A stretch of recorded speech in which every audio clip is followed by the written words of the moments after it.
Hello दोस्तों, तो मैं अंशुमन स्वागत करता हूं आपका इस वीडियो लेक्चर में। काफ़ी दिनों बाद आपसे इंटरेक्शन हो रहा है, लेकिन चलिए कुछ डिटेल लाया हूं आपके लिए। तो काफ़ी लोगों का IIT जैम का एग्ज़ाम काफ़ी अच्छा गया, उनकी काफ़ी अच्छी रैंक्स वगैरह आई है। तो काउंसलिंग जो है वो शुरू हो गई है, ठीक है, और उसकी लास्ट डेट शायद 11 में डिसाइड की गई है, ठीक। तो आज से लेकर जब 11 मई के बीच में जब भी आपको टाइम मिले आप अपनी काउंसलिंग का जो प्रोसेस है वो कर सकते हैं, ठीक है ना। तो मैं इस वीडियो लेक्चर में आपको बताने वाला हूं कि कौन सी IIT में कौन सा कोर्स ऑफर किया जाता है, ठीक। और थोड़ा थोड़ा आपको ये भी मैं आइडिया दूंगा कि अगर आपकी रैंक कितनी है तो आप कैसे अपना प्रेफरेंस भरेंगे किसी भी IIT के लिए, ठीक है ना। अगर आपने IIT जैम अच्छे से क्वालिफाई किया है तो, ठीक है। मैं एक जनरल रैंक लेके आपको बता दूंगा, फिर उसके बाद आप अपनी रैंक के हिसाब से अपना प्रेफरेंस भर देंगे। बिल्कुल सही है।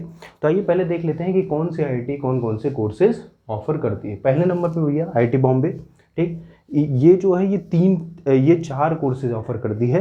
पहला है अप्लाइड जियोफिजिक्स, ठीक है। और दूसरा है एनर्जी, ठीक है, सिर्फ एनर्जी के नाम पे ही कोर्स है। तीसरा है फिजिक्स और चौथा है इन्वायरमेंटल साइंस एंड इंजीनियरिंग, ठीक है ना। तो इसमें देखिए मैंने एनर्जी के ऊपर डुअल लिखा है और इन्वायरमेंटल साइंस एंड इंजीनियरिंग के ऊपर डुअल डिग्री लिखा है, ठीक है ना। तो applied Jio physics and physics ये नॉर्मल कोर्सेज होंगे, MSc होगी, ठीक है ना। जियो फिजिक्स के जितने भी कोर्स हैं किसी भी IIT में होंगे वो थोड़ा सा जॉब ओरिएंटेड होते हैं, ठीक है ना। वो रिसर्च ओरिएंटेड नहीं होते, वो जॉब ओरिएंटेड होते हैं। मतलब कि जियो फिजिक्स के कोर्स में प्लेसमेंट्स के चांसेस ज़्यादा होते हैं, ठीक। मतलब कि मान लीजिए कि 60-70% चांसेस होते हैं कि आपके प्लेसमेंट हो जाएंगे अगर आप अच्छे से ईमानदारी से ये जियो फिजिक्स का कोर्स करते हो। और हाँ, ये जो जियो फिजिक्स का कोर्स है IIT बॉम्बे में अप्लाइड जियो फिजिक्स का कोर्स कितने साल का है? 2 साल का। मतलब ये 4 सेमेस्टर का है। जैसे आपका फिजिक्स का कोर्स होगा वैसे यहाँ पे जियो फिजिक्स का भी कोर्स होता है। आगे मैं बताऊँगा कि कुछ जगह ऐसा भी होता है कि जहाँ पे 3 साल का अप्लाइड जियो फिजिक्स का कोर्स होता है, ठीक है ना। तो नीचे आएंगे तो उसका डिस्कशन करेंगे। और यहाँ पे जो मैंने डुअल डिग्री लिख रखी है इसका मतलब ये हुआ कि एनर्जी में आपको क्या करना होगा? डुअल डिग्री करना होगा। मतलब कि MSc और PhD दोनों आपको करनी पड़ेगी। डुअल डिग्री में ऐसा है, अगर आपने इसमें एडमिशन ले लिया डुअल डिग्री में तो आपको सीधा MSc अगर आपने कर लिया और आप एग्जिट लेना चाहते हो तो आपको नहीं मिलेगा, आपको वहाँ से PhD करनी ही पड़ेगी। अगर आप नहीं करते हो तो फिर वो कोई भी डिग्री नहीं देंगे, ठीक है ना। तो समझ पा रहे हो। तो अगर आपने एनर्जी और इन्वायरमेंटल साइंस एंड इंजीनियरिंग में इन दोनों में से किसी भी कोर्स में रजिस्टर किया तो आप सिर्फ MSc करके नहीं निकल सकते, आपको PhD करनी ही पड़ेगी, तभी आपको डिग्री मिलेगी, ठीक है भाई साहब। इतना आप बिल्कुल समझ गए। अब आगे देख लेते हैं।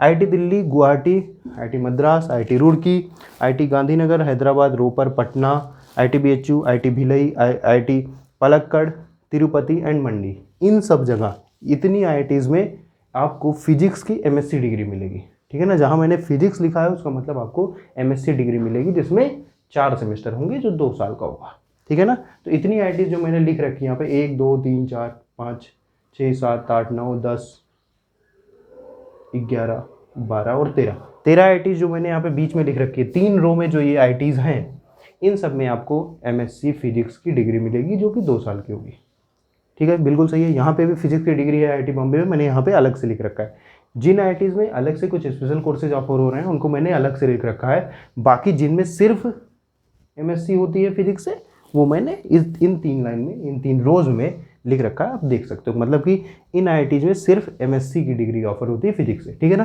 फिर उसके बाद बात करते हैं IIT खड़गपुर में। IIT खड़गपुर में क्या भैया, यहाँ पे आपको फिजिक्स भी मिलता है और जियो फिजिक्स भी मिलता है और एक और कोर्स है जिसका नाम है मेडिकल फिजिक्स। इन IIT खड़गपुर में 3 कोर्सेज हैं, ठीक है भाई साहब। पहला फिजिक्स है, दूसरा जियो फिजिक्स है और तीसरा मेडिकल फिजिक्स है। फिजिक्स आपकी जो आपकी बेहतरीन ये तीनों कोर्सेज, लेकिन यहाँ पे देखिए, यहाँ पे ध्यान दीजिएगा, ये तीनों कोर्सेज जो तीनों मैंने बताए physics, Jio physics and medical physics, ये यहाँ पे क्या है, ज्वाइंट MSc PhD करा रहे हैं, ठीक है ना। ज्वाइंट MSc PhD का मतलब ये हो गया कि आप क्या करोगे, पहले MSc कंप्लीट करोगे। पहले आप क्या करोगे कंप्लीट MSc, मतलब कि 2 साल का आपका MSc का कोर्स होगा। आप पहले MSc कंप्लीट करोगे, फिर वहाँ पे MSc में कुछ कट ऑफ दी रहेगी। जैसे मान लीजिए उन्होंने कहा कि अगर आपका 8 CPI आता है MSc में तो हम आपको कंटिन्यू कराएंगे PhD। अगर आपका 8 CPI से नीचे आता है तो आपको MSc की डिग्री देके और हम आपको एग्जिट दे देंगे, ठीक है ना। तो वहाँ पे और आपका अगर मन ही नहीं है, जैसे मान लीजिए आपका 9 CPI आ गया और आपका नहीं मन है कि मैं पीएचडी करूँ, तो तब भी आप यहाँ से एग्जिट क्या कर सकते हैं, ले सकते हैं। ठीक है ना। तो जॉइंट एमएससी पीएचडी में ये फ़ायदा है कि अगर आपका मन नहीं लग रहा है, आप नहीं आगे परस्यू करना चाहते रिसर्च में कैरियर, तो आप एमएससी की डिग्री लीजिए और चले जाइए, कोई दिक्कत नहीं है। और अगर आपको पीएचडी करनी है उसमें, तो एक कट ऑफ मार्क्स होगा, उसको आप अगर क्वालिफाई करते हो तो आपको वहीं से पीएचडी की डिग्री ऑफर हो जाएगी और आपको इंस्टीट्यूट फेलो बना दिया जाएगा। जो आपकी पीएचडी में आपकी जो जेआरएफ वालों को, जूनियर रिसर्च फेलो को जो फेलोशिप मिलती है, वही आपको भी मिलेगी 31,000 रुपीज़ पर मंथ। ठीक है, बिल्कुल सही, लेकिन वो पीएचडी में मिलेगी। ठीक, बिल्कुल सही, यहाँ पे ये समझ गए आप। हाँ, एक आईआईटी यहाँ पे छूट रही है, आईआईटी कानपुर मैंने नहीं लिखा है। ठीक है ना। आईआईटी कानपुर में भी आपका क्या है, डुअल डिग्री प्रोग्राम होता है। वो वहाँ पे फिजिक्स से एमएससी भी कराते हैं। ठीक है ना। और वहाँ पे फिजिक्स से आपका डुअल डिग्री प्रोग्राम भी होता है। यहाँ पे मैं मेंशन करना भूल गया हूँ, आईआईटी कानपुर भैया। ठीक है ना। तो वो भी दोनों डिग्रीज कराती है, फिजिक्स से एमएससी भी कराती है और फिजिक्स से ही डुअल डिग्री भी कराती है। अगर आपको डुअल डिग्री पे वहाँ पे एडमिशन लेना है तो शायद वो इंटरव्यू वगैरह कुछ लेते हैं। ठीक है, अगर इंटरव्यू नहीं लेते तो और अच्छी बात है। आप क्या करोगे, एमएससी आप वहाँ पे पढ़ोगे, फिर वो कुछ कट ऑफ डिसाइड करेंगे या कुछ आपका इंटरव्यू या प्रेजेंटेशन या कुछ रखेंगे। ठीक है, फिर उसके बाद आपको पीएचडी में वहाँ पे एडमिशन मिल जाएगा। बिल्कुल सही। अब देखिए, इसके बाद बात कर लेते हैं भैया, आईआईटी खड़गपुर की बात हो गई, आईआईटी भुवनेश्वर की बात करते हैं। आईआईटी भुवनेश्वर में भैया क्या है, फिजिक्स का कोर्स है और यहाँ पे क्या है भैया, joint MSc PhD. Joint MSc PhD का मतलब आप समझ गए, एमएससी कंप्लीट करो फिर पीएचडी में जाओ। ठीक है, अगर नहीं मन है तो एमएससी ही लेके निकल जाओ, कोई दिक्कत नहीं। फिर आते हैं भैया आईआईटी जोधपुर में। आईआईटी जोधपुर में भाई साहब फिजिक्स से आपको एमएससी मिल सकती है। ठीक है, जो कि 2 साल की है। बिल्कुल सही, कोई दिक्कत नहीं यहाँ पे। और यहाँ पे 2 कोर्सेज हैं, फिजिक्स से यहाँ पे एमएससी भी है और क्या है, फिजिक्स एंड मटेरियल इंजीनियरिंग, ये एक कोर्स है टोटल। ठीक है ना, फिजिक्स एंड मटेरियल इंजीनियरिंग ये एक कोर्स है। इसमें आपको क्या मिलेगा, एमएससी एमटेक की डुअल डिग्री मिलेगी। एमएससी एमटेक की डुअल डिग्री का मतलब कि अगर आप इसमें इनरोल करते हो तो आपको एमएससी भी कराई जाएगी और एमटेक भी कराया जाएगा। ठीक है ना, ये दोनों कोर्सेज कराए जाएंगे। ठीक, और ये कोर्स अराउंड मेरे हिसाब से शायद 6 या 8 सेमेस्टर का होगा। ठीक है, मिनिमम 3 साल का या 4 साल का ये कोर्स होगा। ठीक, तो अगर आप यहाँ रजिस्टर करोगे तो आप जब तक एमएससी एमटेक टोटल नहीं कर लेते तब तक आपको यहाँ से डिग्री नहीं मिलेगी। ठीक है, बिल्कुल सही है। तो यहाँ पे क्या है, फिजिक्स एंड मटेरियल इंजीनियरिंग ये पूरा कोर्स है। ठीक, जो कि कौन ऑफर कर रहा है भैया, आईआईटी जोधपुर। ठीक है, बिल्कुल सही, यहाँ पे समझ गए। अब देखिए आईआईटी इंदौर पे आ जाइए। आईआईटी इंदौर में फिजिक्स है, ठीक, जो कि एमएससी नॉर्मल आपका कराएगा, कोई दिक्कत नहीं है। ठीक है, और यहाँ पे एक कोर्स और है, एस्ट्रोनॉमी। ये बेसिकली क्या है, एस्ट्रोनॉमी क्या होता है भैया, जो आपके जैसे मान लीजिए ग्रेविटेशनल वेव हुई। ठीक है ना, ग्रेविटेशनल वेव, जो फिजिक्स बैकग्राउंड के हैं उनको पता होगा ग्रेविटेशनल वेव के बारे में, थोड़ा बहुत तो पता ही होगा। ठीक है ना, जनरल थ्योरी ऑफ रिलेटिविटी वगैरह कहीं ना कहीं तो सुने ही होंगे। तो अब जैसे ग्रेविटेशनल वेव जब कहीं पे डिटेक्ट हुई, तो डिटेक्ट क्या होता है, उसका डाटा आता है। ठीक है, फिर वो डाटा को इंटरप्रेट करते हैं और फिर देखते हैं कि हाँ ये वेव है, अपने जो थियरी है उससे मैच कर रही है, तो हाँ ये ग्रेविटेशनल वेव है, हम लोग ऐसे कहते हैं। ठीक है, तो जो डाटा आता है उसकी एनालिसिस होती है। ठीक है, और एस्ट्रोनॉमी में वही एनालिसिस की जाती है। यहाँ पे हम थियरी कम पढ़ते हैं।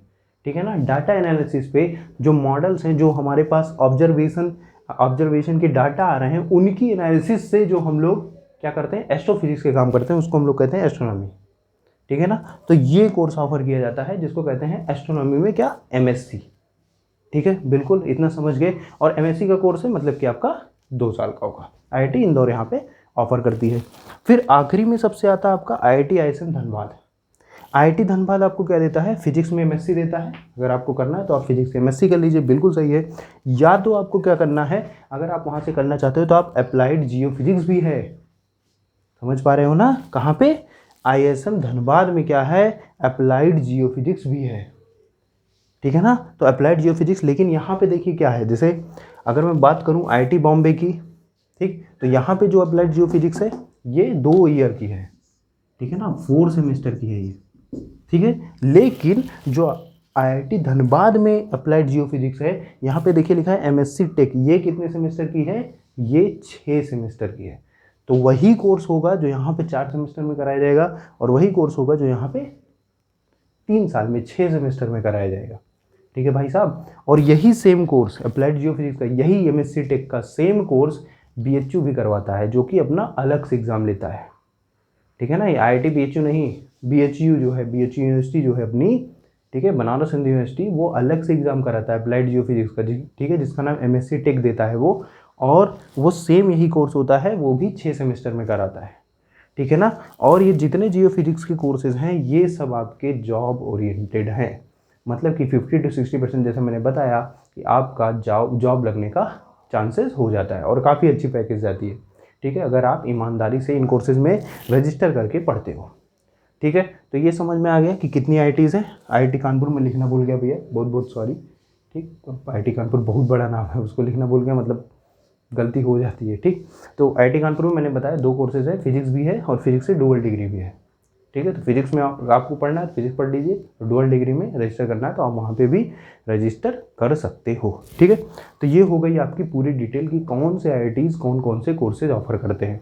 अभी मान लीजिए कि आपकी रैंक आ गई 400, ठीक है ना। आपकी कितनी रैंक है, मैं यहाँ पे लिख देता हूँ, ठीक है। आपकी रैंक मान लीजिए आई 400, ठीक है भाई साहब। अब आपकी 400 रैंक है, आपने देखा काउंसलिंग, पिछले ईयर की काउंसलिंग लिस्ट आपने देखी, उसमें आपने देखा कि 400 में क्या हो रहा है कि मुझे आईआईटी बॉम्बे नहीं मिल रहा है, आईआईटी मद्रास नहीं मिल रहा है, आईआईटी रुड़की नहीं मिल रहा है, ठीक है ना, आईआईटी दिल्ली नहीं मिल रहा है, ठीक। ये सब आपने पहले ही हटा दिया कि ये सब चीज़ें नहीं मिल रही, ठीक। अब बचा क्या, आप देखोगे कि मुझे गुवाहाटी उसमें मिल रहा है, तो आप क्या करोगे, पहला प्रेफरेंस क्या भर दोगे, गुवाहाटी, ठीक है ना, आप ऐसा करोगे। अब देखिए करना क्या होता है, जैसे मान लीजिए काउंसलिंग होती कैसे है ये आपको आज समझा देता हूँ।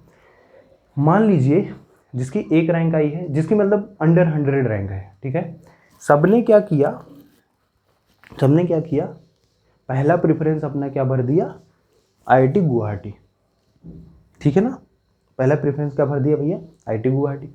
अभी क्या होगा कि अब आईआईटी गुवाहाटी का क्या बढ़ गया, भाव बढ़ गया, ठीक है। तो अभी क्योंकि रैंक उनकी कम है तो आईआईटी गुवाहाटी क्या करेगा भैया, अपनी सीट भरेगा अच्छी रैंक से, ठीक। तो अभी आईआईटी गुवाहाटी टॉप रैंक पे चला जाएगा, ठीक है ना। बेसिकली ऐसा होता नहीं है, क्या लोग भरते हैं, आईआईटी बॉम्बे पहले भरते हैं, तो आईआईटी बॉम्बे आप देखोगे तो वो क्या होगा, वो जनरल के लिए क्या होगा, 60 70 या 100 रैंक के अंदर बंद हो जाता है कि 100 रैंक के अंदर जिनका है उन्हीं का एडमिशन हुआ, बाकी लोगों का नहीं हुआ। अब आप सोचिए एक बार, तो आपको ये पता चलेगा कि आईआईटी मुंबई में कितनी सीट है, आईआईटी बॉम्बे में कितनी सीट है। मैं अगर फिजिक्स की बात करूँ बहुत ज़्यादा होगी, 40-50 सीट होगी, है कि नहीं है।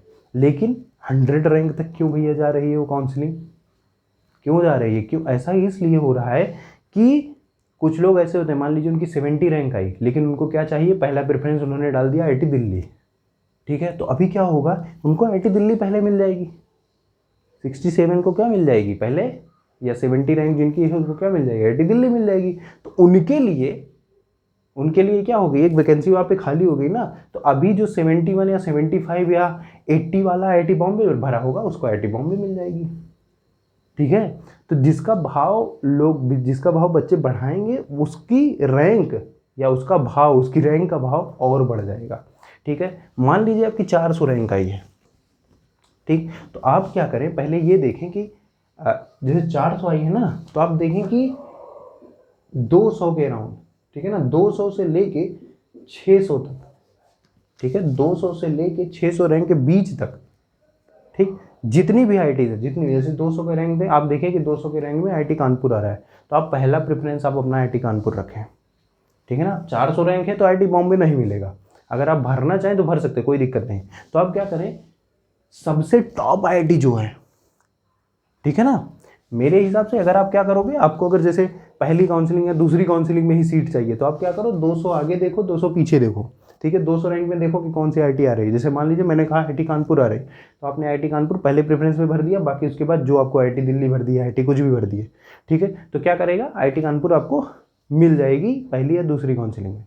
वरना सबसे जो जनरल प्रोसेस होता है प्रेफरेंस भरने का, ठीक है, वो ये होता है कि क्योंकि आपकी 10 कॉलम्स होते हैं, 10 आईआईटी आप भर सकते हो, तो आप क्या करो, अगर आपको फिजिक्स से एमएससी ही करनी है, मैं ये बता रहा हूँ, तो आप क्या करो कि आईआईटी जो टॉप आईआईटी, जैसे आईआईटी बॉम्बे, जैसे आपकी 4 रैंक है तो आप आईआईटी बॉम्बे पहले पे भरो, ठीक है। फिर उसके बाद कौन सी आईआईटी है, देखो आईआईटी दिल्ली आती है, ठीक है, उसके बाद आईआईटी दिल्ली भर दिया। फिर उसके बाद क्या आती है, मान लीजिए आपका आती है आईआईटी रुड़की भर दिया। फिर उसके बाद आईआईटी कानपुर, फिर उसके बाद आईआईटी मद्रास, ठीक है। ऐसे ऐसे करके आप टॉप आईआईटी से लेके लोअर तक भरते चले जाओ, ठीक है। तो उस लोअर तक आते आते आप देखोगे आपकी ये वाली रैंक भी उसी में कवर हो जाएगी।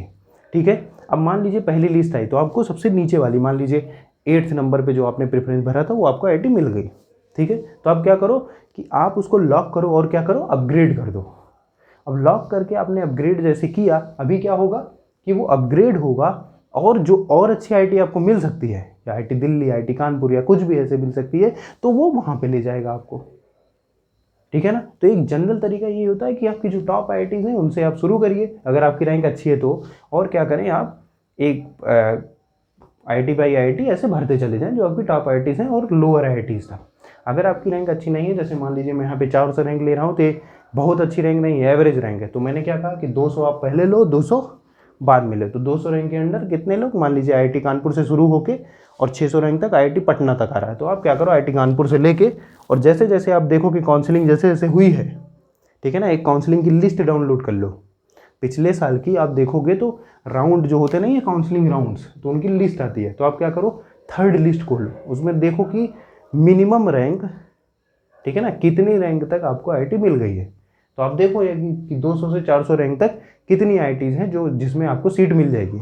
जैसे ऐसा होगा ना कि लिखा होगा वहाँ पे कि आईआईटी दिल्ली 67 से 190 तक क्या हो गया, क्लोज हो गया। ठीक है ना, यहाँ पे लिखा रहता है ओपनिंग रैंक, यहाँ पे क्लोजिंग रैंक, तो 67 टू 190 है। ठीक, तो ये आपने देखा और आपकी 400 रैंक है, तो आप क्या करो आईआईटी दिल्ली को पहले प्रेफरेंस पे डाल दो। ठीक है ना, क्योंकि क्या होगा, आपके पास ऑप्शन है, क्या करना है आपको, लॉक करना है, अपग्रेड करना है। ये मिला तो ठीक है, नहीं मिला तो जो मिला है वो तो अच्छा रहेगा ना। इसके बाद मान लीजिए आईआईटी दिल्ली के बाद आईआईटी कानपुर है, वो क्या कर रहा है भैया, उसकी रैंक शुरू हो रही है 100 से लेके 250 तक। ठीक है, तो आपने देखा कि आईआईटी कानपुर है, तो आईआईटी दिल्ली के बाद आईआईटी कानपुर भर दिया। ठीक है, फिर इसके बाद देखा कि क्या आ रहा है, आईआईटी रुड़की आ रहा है। आईआईटी रुड़की कितने तक भी आ रहा है, मान लीजिए आ गया 150 से लेके 300 रैंक तक। ठीक है, मतलब कि जो थर्ड वाली लिस्ट है वो देख के आपको ये जज करना है। ठीक, मान लीजिए ऐसा आ गया कि आईआईटी रुड़की कितने से कितने तक है, 150 टू 300 है। ठीक है, तो आप क्या करो आईआईटी रुड़की को थर्ड पे डाल दो। ऐसे ऐसे जब आप डालते रहोगे तो 400 वाली रैंक भी उसी में कवर हो जाएगी।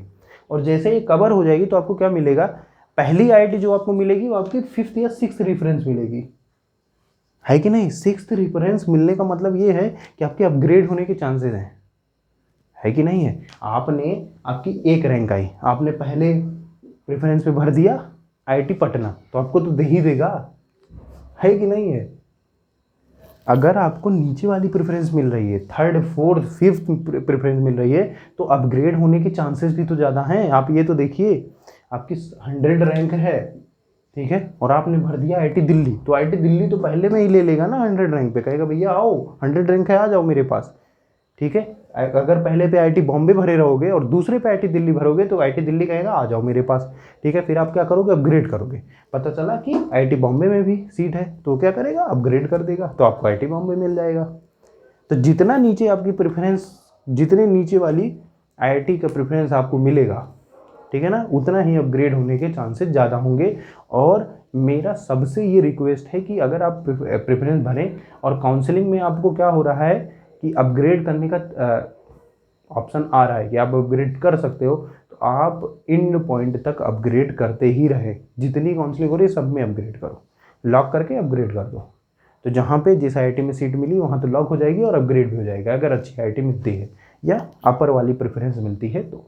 ठीक है ना, तो ये समझ गए पूरा, बिल्कुल सही है। तो काउंसलिंग क्या करना है भैया, 200 रैंक आगे 200 रैंक पीछे, उसमें देख लेना कौन कौन सी आईआईटी है, टॉप आईआईटी वहाँ पे रखनी है। उसके बाद नीचे आपको आते चले जाना है, जिससे आपकी ये वाली रैंक भी उसमें कवर हो जाए। फिर आपको क्या मिलेगा, एक आईआईटी मिलेगी और आप अपग्रेड करते हुए यहाँ तक ऊपर तक क्लाइंब कर सकते हो।